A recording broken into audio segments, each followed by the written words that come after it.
Eu vou falar um pouquinho sobre estratégias de uso de chave primária no MySQL. Eu tive alguns problemas de escala com alguma aplicação por conta de chave primária e eu achei que era um assunto interessante de trazer para vocês. Acho que todo mundo deve saber, mas só para a gente alinhar, o que é uma primary key, né?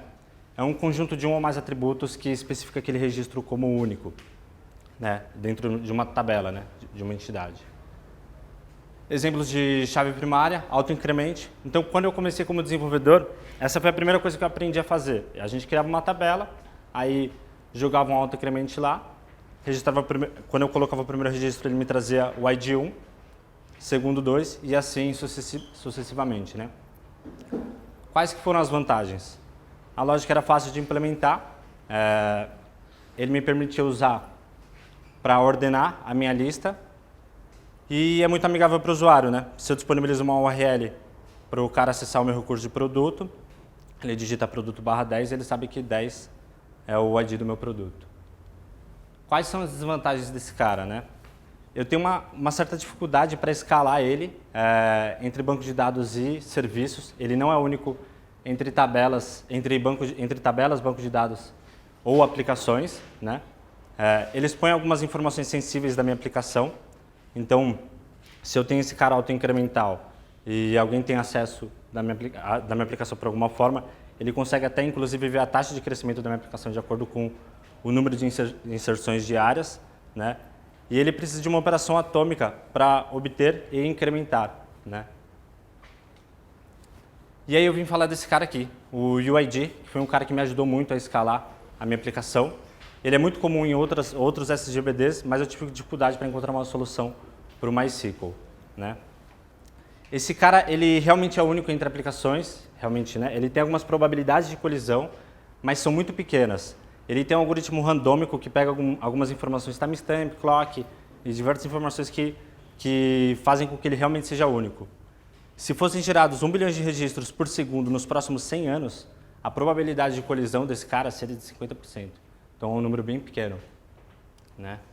E comparado a um Big Int, o número de probabilidades que eu tenho de registro é esse aqui, é um número bem grandão.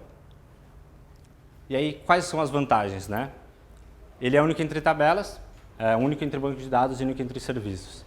Então, supondo que eu tenha duas aplicações em execução e por algum motivo eu preciso fazer um serviço que gerencia a transação entre esses dois serviços e eu preciso persistir esse ID em algum lugar, mesmo sendo serviços separados, bancos de dados separados, eles nunca vão colidir, né? Facilita operações onde eu preciso juntar registros de duas tabelas.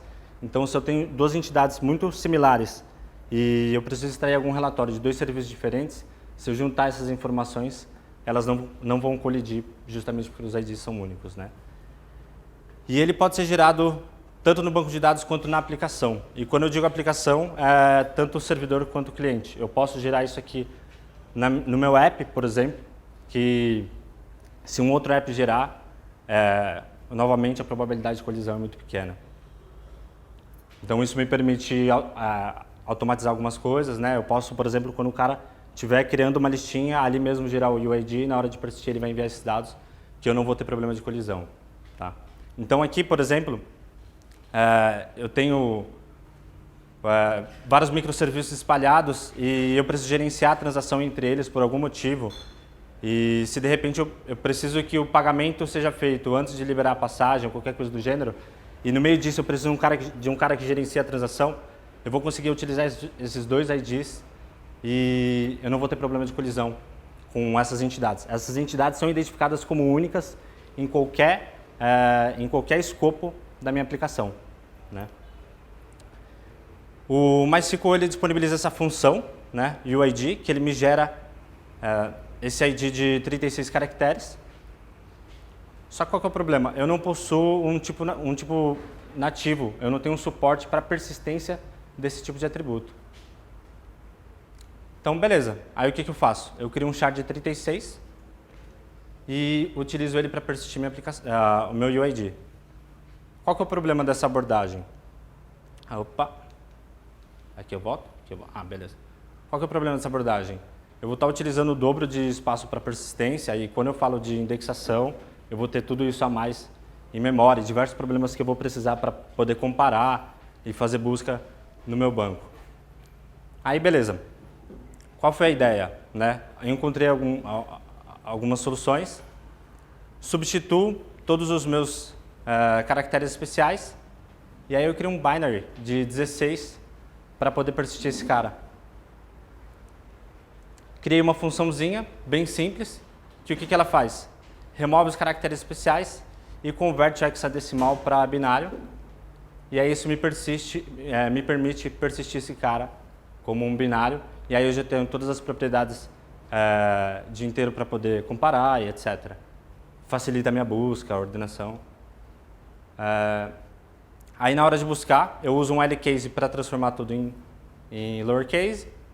Transformo novamente para hexadecimal e aí eu tenho o meu registro com o meu UID, tá? Usando o mesmo espaço de armazenamento do BigInt e com as propriedades.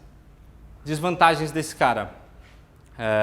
Não é possível ordenar registros utilizando esse tipo de chave, tá? Porque é um número totalmente aleatório.